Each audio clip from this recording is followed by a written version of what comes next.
কেন দিলা সুখের চেয়ে দুঃখ দিলা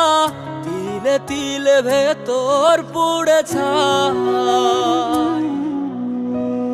একটা মনের মানুষ দিলা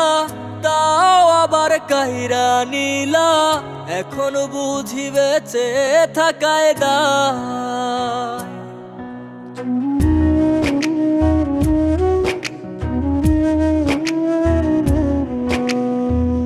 এমন জীবন কেন দিলা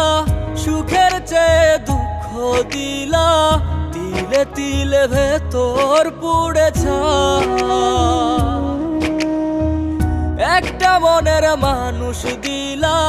তাও আবার কাহেরা নিলা এখন বুঝি বেঁচে থাকায় দায় ভাঙলে কি আর